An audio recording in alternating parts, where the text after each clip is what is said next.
Hello friends, welcome to Acharya 90 FM, your own radio. Myself Tejaswini. Today we have two eminent guests in our Acharya 90 FM studio. There is Antibiotic Awareness Week happening in Mumbai in the month of November. So in context with that, we have our guest today, Dr. Cecelia. Ma'am, welcome to Acharya 90 FM. Thank you very much. Thank you. And Dr. Ashok Tamhankar sir. Dr. Ashok Hello. sir, welcome to Acharya 90 FM. Hello. So let me introduce Dr. Cecelia. She is a professor, international health and Karolinska Institute in Stockholm, and she has a research. She's been the research group leader, global health systems and policy, more particularly medicines in the health system, focusing antibiotics. And as we know, Dr. Ashok Tamhankar sir had already been to our studio, and we had arranged a podcast with Dr. Ashok Tamhankar. But he is a professor of Emirates. He was a professor in Emirates in Acharya Marathe College, our own college, and he is a national coordinator, Indian Initiative for Management of Antimicrobial Resistance. He is a scientist affiliated to Karolinska Institute, and several joint research projects he has done with Dr. Cecelia. So now I would like to ask you, ma'am, about what exactly the work is going on in the Institute of Karolinska Institute.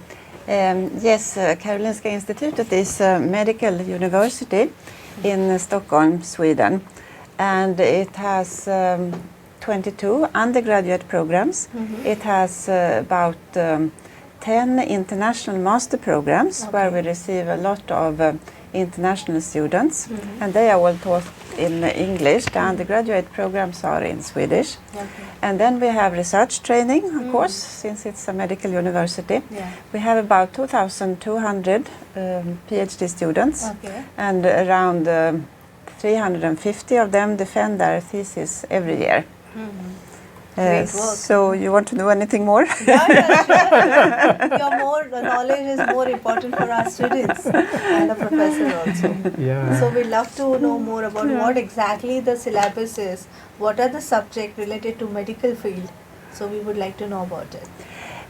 I'm not so much involved in the undergraduate education, so I cannot tell you very much about that. In our department, we are of course involved in the undergraduate medical education, but mainly we work with master programs, the master program in global health and the master program in public health.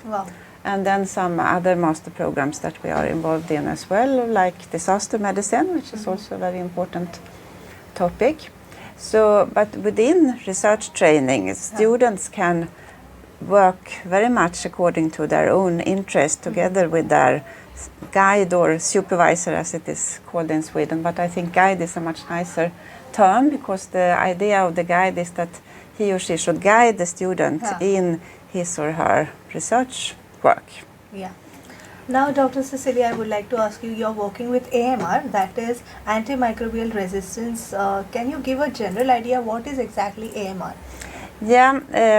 I mean, you use the term now AMR, which is antimicrobial resistance, but I actually work more particularly with antibiotic resistance, because when you talk about antimicrobial resistance, you include both resistance to antibiotics, and antibiotics, as we all know, they work with bacteria that cause diseases. But within the antimicrobial resistance field, you also have resistance towards antiviral drugs like HIV drugs. You have resistance against TB drugs. You have resistance against malaria drugs or antiprotozoal agents, and resistance against fungal drugs. But our focus is mainly on resistance in bacteria. And antibiotics, I mean, I know that antibiotics is maybe the most important group of medicine, because they are really life-saving. But they are also used unnecessarily in many times, because as I said, they work for bacterial infections, and most infections are actually not bacterial. So antibiotics are used in many cases when they are not needed, which is very unfortunate, because then they will not work when they are actually needed, and they could be saving the life of your child or of your mother's life or your grandmother's life. So it's important to keep the antibiotics working for the cases where they are really needed. And what happens to antibiotics after we consume them? Yeah, I mean, when you put something in your body, it is either metabolized, that is, it is changed by the body in the liver, and it can then be excreted from the body, or it goes through the body unchanged. And with antibiotics, it's about half of the activity, you can say, is maintained even after it has gone through the body. So there will be a lot of antibiotic residues in the environment, which is also a very big problem.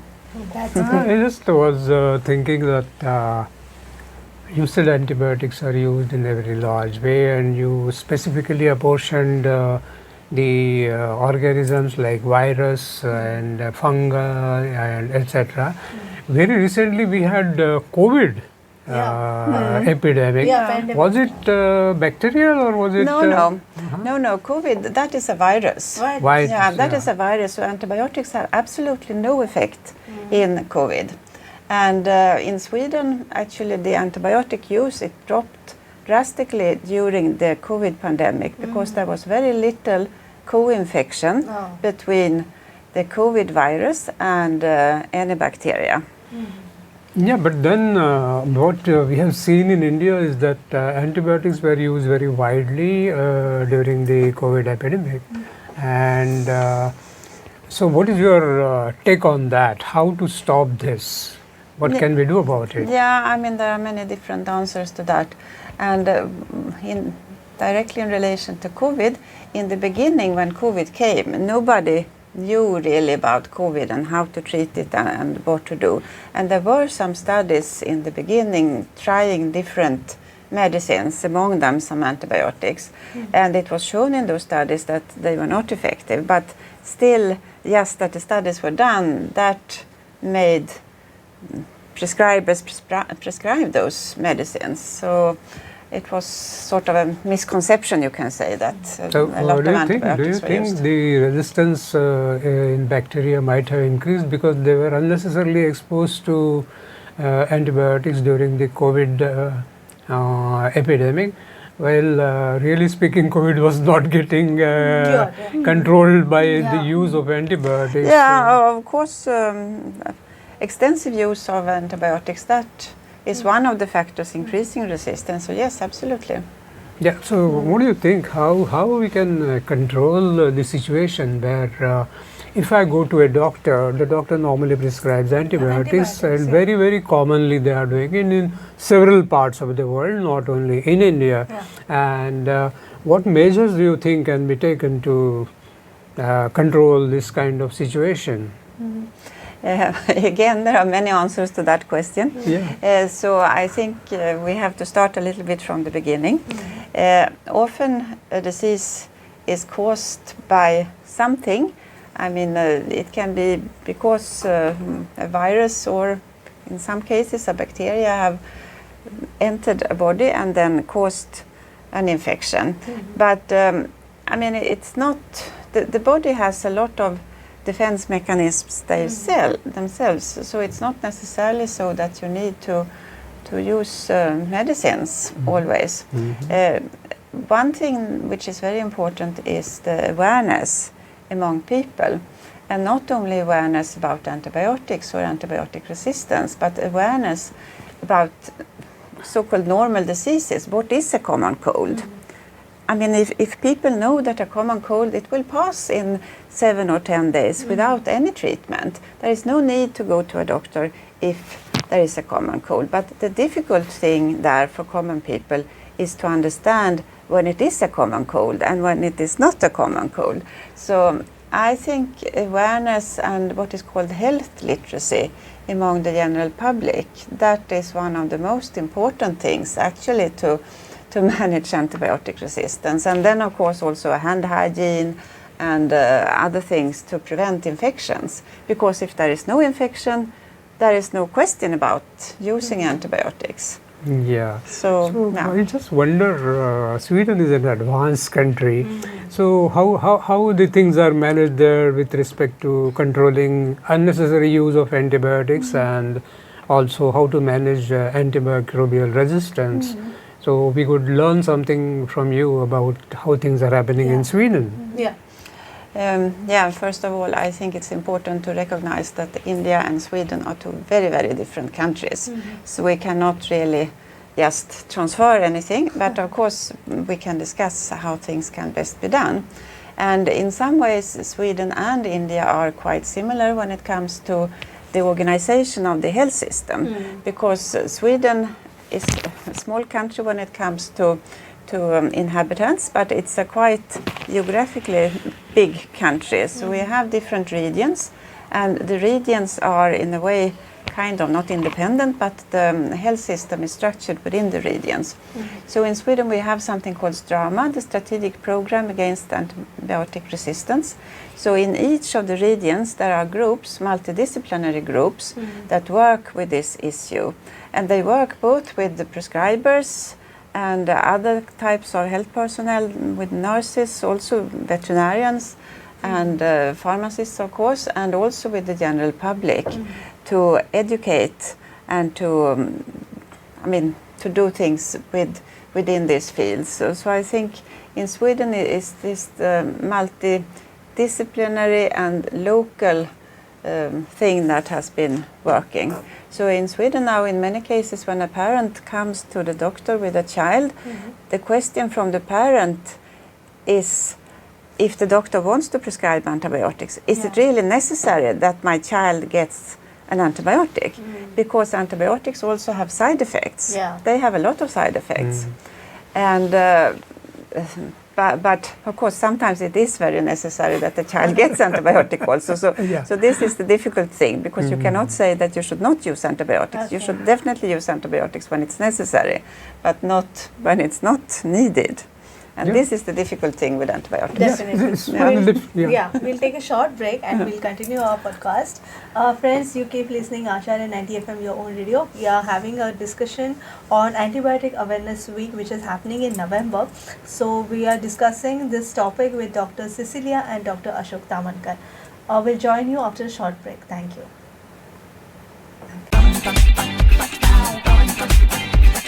Acharya 90 FM, 90 FM.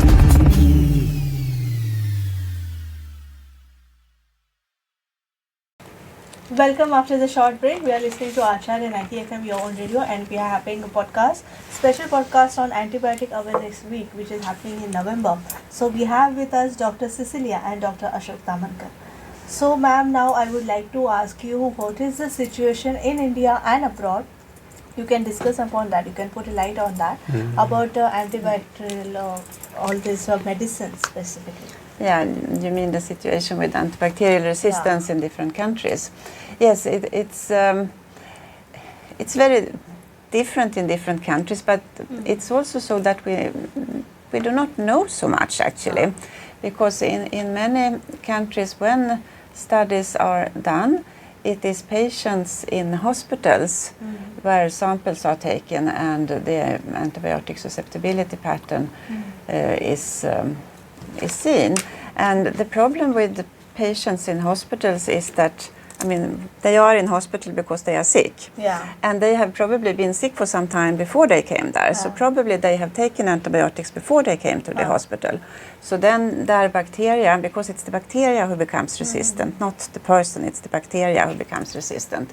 So then the bacteria and the resistance develops when the bacteria are in an environment with antibiotics. So then the bacteria have become resistant to antibiotics, and then what happens in hospitals is that they need to use more broad spectrum antibiotics, and then resistance develops to those also. So what we see in many studies and what we see in some surveillance programs is also the situation in hospitals.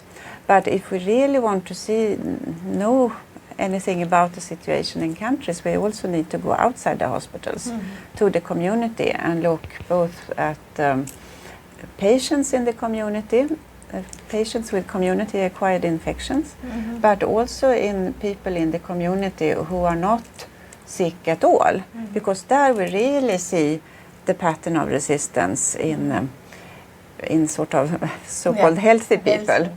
And that we don't know much about, but there are some studies here and there, and sometimes the resistance pattern is surprisingly low, and sometimes it's surprisingly high, and it can vary within countries, it can vary within geographical areas, so it's very difficult to give a general picture, except that it's very important to do such studies and to find out the actual situation. Yes. No, but if we take in general, for example, so let us say, for example, Nordic countries or the Eastern European countries or Western European countries or USA or Africa or say Asia. Do you think there might be some difference in the situation in these countries, or it may be just a general picture? What's your in Europe, we have something called the ECDC, the European Center for Disease Prevention and Control, and they collect data from all the European countries, both on antibiotic use and antibiotic resistance. And what we generally can see is that resistance is lower in the Nordic countries in the northern part of Europe. It's higher in the southern part of Europe, and to the east it is also higher. So here we have quite good data, because data has been collected more or less in the same fashion, and we have data both on antibiotic use and antibiotic resistance. Yeah, it's very interesting that if you go to a pharmacy in Sweden, for example, whatever you take, it gets computerized and it goes into the central data. So every medicine, particularly antibiotic, that is getting sold or consumed, to which person it is going, there is a whole picture available of the whole country, and I think this may be true for other many Nordic countries also. Like, but I must interrupt you, because what we can see, as you rightly say, we see what is sold, but we do not see what is really consumed. But often in papers and when it's discussed about this, we talk about antibiotic consumption, but actually we see what is sold in the pharmacies, and then what is consumed, we have actually no idea about that. It can be the same, it can be something else. Yeah, but at least we get a general picture about it. Yes. Because what happens in countries like India, there is no record at all. There is a very gross record, but here at least almost to every precinct or district or taluka, or what is the general picture that they immediately get, because there is a prompt response. Everything is recorded, which is very important. So that's what. And I also was wondering that since it's a worldwide problem, don't the world organizations at world level, what kind of approach is being taken, what's solution they are trying to find out? What is the approach, what they are doing? Yes, the World Health Organization has of course been working with this issue for a long while. Already in 2001 there was a global strategy published on antimicrobial resistance, but unfortunately it was not very much implemented, although it was very good. But then several things has happened over the years, and in 2015, the Global Action Plan on Antimicrobial Resistance came with 5 different objectives, where one objective is the awareness, increasing awareness among the general population. And then also every country was asked to develop their own national action plan, and if it's large countries, also to develop sub-national action plans. And many countries are working with this. Many countries have developed action plans, but the problem in most countries, I would say, is money for implementation. And so that is really a problem globally. Yeah. India has developed the action plan, and I think there are 3 states: Kerala, Madhya Pradesh, Delhi. and Delhi. They have developed the antibiotic action plan. Even Maharashtra is developing the antibiotic action plan currently. I have attended that meeting where they started doing that. So we are trying in India also. We are trying to take action on this particular matter. The thing is, we also talked about environment. You said so. Are there any agencies in the environmental area which are taking at the international level this topic? Yes, I was going to that also, because the World Health Organization is not alone. There are 4 organizations, 4 international organizations actually working together, and they are called the quadripartite, which is a difficult word to say, but the quadripartite, the 4 different organizations. It's the World Health Organization, it's the World Organization for Animal Health, it's the FAO, the Food and Agriculture Organization, and UNEP has also joined now the United Nations Environmental Program. So these four big organizations, they are working together on a global level, and they are approaching it from this so-called One Health aspect, or a One Health strategy, where all the different things are coming together, because when a human or an animal take antibiotic, it comes out in the environment, it comes out in the water, then the animals and the humans, they drink that water, and the antibiotic residues and the resistant bacteria might come back to the humans and to the animals again, and then we have this vicious circle which we need to somehow do something with. Definitely. Yes, We'll take a short break again, Yeah. and then we'll continue our podcast. So you keep listening Acharya 90 FM, your own radio. Today we are having, on occasion of Antibiotic Awareness Week, we are having Dr. Cecelia and Dr. Ashok Tamhankar sir with us. We'll take a short break and join you. Keep listening Acharya 90 FM, your own radio. Thank you.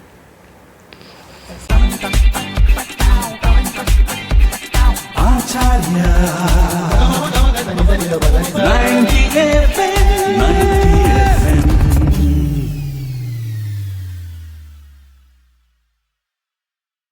Welcome after the short break. We are listening to Acharya 90 FM, your own radio, and today we are having with us Dr. Ashok Tamhankar and Dr. Cecelia ma'am. Ma'am, now I would like to ask you about the research, which is your field. So what exactly the research work you are doing, and what research papers you have been submitted? Yes, that's a big question that you are asking now. I started actually working with antibiotic prescribing in different ways, and ways to influence antibiotic prescribing, because all antibiotics do not happen in a vacuum. They are prescribed by someone, they are taken by someone. So we try to find ways to influence prescribing behavior. And behavior is a very difficult thing to change, because you cannot change the behavior of anyone else. You can only change the behavior of yourself. So therefore it's important that people feel the need to change behavior. So that is something that we are working on. And we have also been looking at knowledge and attitudes towards antibiotic use and antibiotic resistance. And we have seen that the knowledge is very high in Sweden. In Sweden, where we also have a quite low use of antibiotics, especially among children. We have seen last year that only about approximately 20% of children below age of 5 use antibiotics in 1 year, which is, compared to many other countries, a very low figure.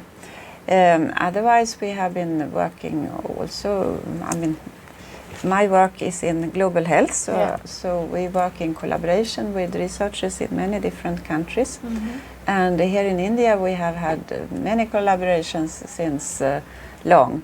And one part of that has been about prescribing also. It has also been about the situation in the environment, where we have been looking at antibiotic residues and antibiotic resistance in water. And Dr. Tamhankar and I have had several projects and also supervised students, PhD students together. We also had a common PhD student from Vietnam who was also working on antibiotic residues in hospital wastewater.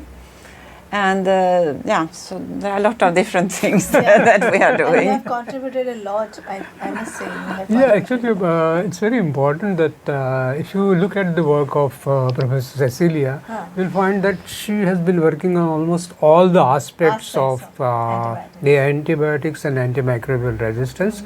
Not only that, she is working in all very important countries. She is working in China in a very big way. She is working in India in a very big way. She is associated with projects in Africa, in eastern part of Asia like Vietnam, Cambodia, Laos, etc. And the most what's happening because of that, she is able to cover a spectrum of things. Also, not only that, but in different countries, because the attitudes, the way the things are done in different countries is very different. So that is brought to light, and then we realize that how to solve this problem, because you must first understand the problem. If you want to solve the problem, you must understand what is the problem is, and that is where Professor Cecelia is extraordinarily good. She takes different aspects, uses the student, because the PhD students is a very good resource because they can do a lot of research, and so they can be given different topics, and so that is where her expertise comes in. The other thing is her energy. She is able to move all over the world continuously. She is roving around and solving problems. I need to interrupt you for a while. Now we are talking too much. First of all, I must say it's very important is that I do not work in all these countries that you are mentioning.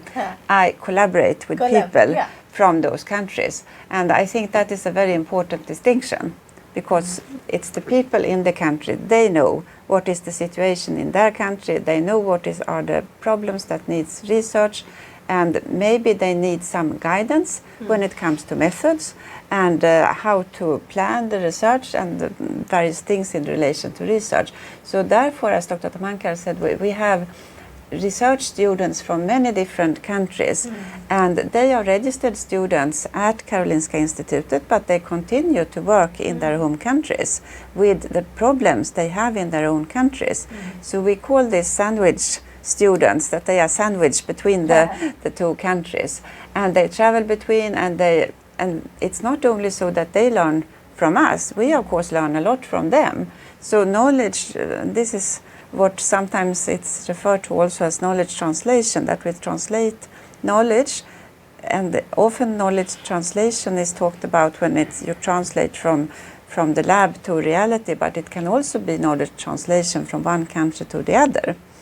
And I think that this is one thing which is very important, to collaborate between different countries, but also to collaborate between different disciplines.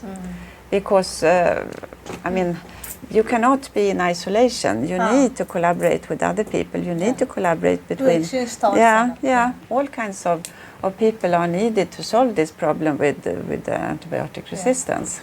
Doctor, now I'll move on to you. You have been joined with Dr. Cecelia for various research projects. So how was your experience collaborating with Dr. Cecelia? Extraordinary experience. She is a very intelligent person, very hard-working person. She is available to you anytime, and always. Which were the research projects? So we have worked on almost all sorts of research projects in hospitals, in hospital wastewater, the behavior of the doctors, behavior of the patients, and hand hygiene. So almost the whole spectrum of it. And the most important thing that has happened because of that is the association, as she very nicely and correctly said, association of integration of different disciplines into amalgamating into one approach so that we can solve the problem. So we don't ignore something, that this is less important or that is, everything is important when you want to solve a problem, and that is biggest education that Professor Cecelia has brought into picture for all of us to learn. Yeah, that's great. And we had a great podcast today, and I thank you on behalf of Acharya 90 FM. Thank you, Dr. Cecelia, and thank you, Dr. Ashok Tamhankar, sir. Yeah, for putting it's us- also maybe just one thing. Since we are sitting in Acharya Marathi College, let me just bring it to notice that the first project of myself and Professor Cecelia, it started with Acharya Marathi College. Wow, that's great. So there is a lot of contribution of Chembur and the Yeah. Acharya and Marathi College to whatever is happening in India. Great. So I'm very thankful to Cecelia for that. Yeah, and we are both looking out for your future endeavors and future association with Acharya Marathi College. Yeah. Right. So thank you again, Dr. Cecelia and Dr. Ashok Tamhankar, sir, for joining us today on Acharya 90 FM, and we discussed about Antibiotic Awareness Week, which is happening in November. Thank you again, both of you, for joining us. Thank you very much Thank for you. giving this opportunity. It is Yeah. very important that we are able to do something during the Antibiotic Awareness Week, Yeah. and your contribution is very important for that. Thank you very much. Very kind of you. You are great helpful for us. Yeah. So friends, today we had a podcast on Antibacterial Awareness Week, and we had associated with Dr. Cecelia and Dr. Ashok Tamhankar, sir. So we'll come out with a new topic again in the next session. Till then, keep listening Acharya 90 FM. Myself Tejaswini signing off for today. Thank you. Acharya 90 FM.